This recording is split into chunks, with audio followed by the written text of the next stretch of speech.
only 1% will finish this video. Most people won't make it past the first 5 seconds. But if you do, you are welcome. You're not overwhelmed. You're underfocused. What does that mean? Well, let's break it down. You can't pay attention to everything at once. We have to narrow our focus in order to get anything done.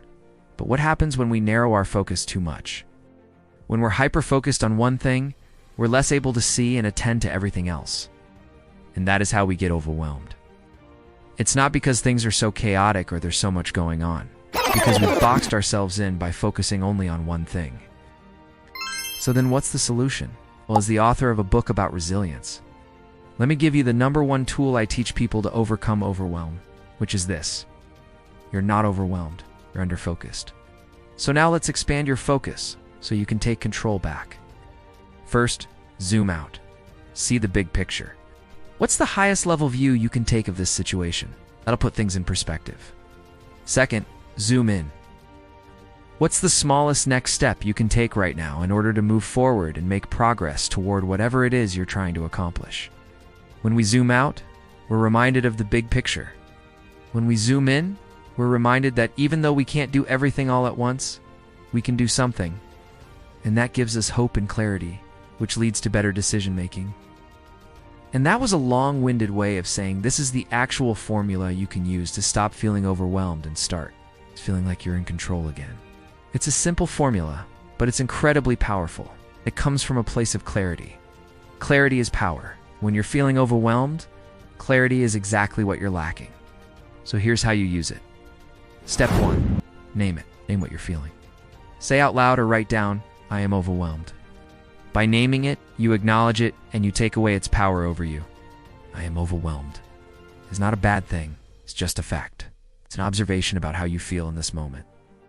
Step 2. Ask yourself, what am I focused on right now? Maybe it's your to-do list, your work, your career, your finances, your health, your relationships, your future, the state of the world. Whatever it is, write it down. Because when we don't have clarity about where our focus is, our focus tends to be everywhere and nowhere all at once. Having clarity about what you're focused on allows you to get really intentional and strategic about it. Step 3. Ask yourself, is this the best use of my time and energy right now? And if the answer is yes, then commit to it fully and stop reading this video right now. Just kidding.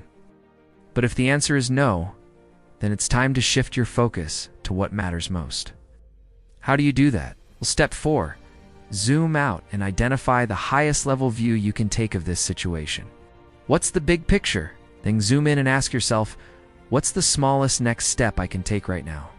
For instance, let's say you're focused on your to-do list and you're realizing that it is not the best use of your time and energy right now. Zoom out and remind yourself of the big picture.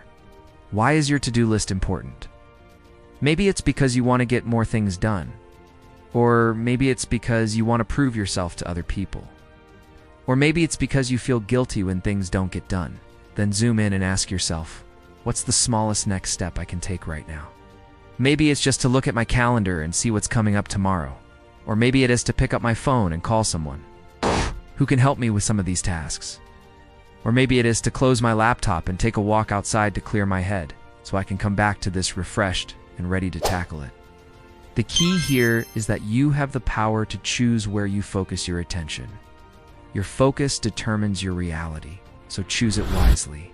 Choose to focus on what matters most. And when you do that, you'll find that you're not overwhelmed.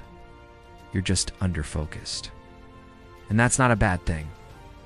It's just an opportunity to zoom out, zoom in, and get really clear on what you want to accomplish. This is the author of a book about resilience. And I'm also the host of a podcast.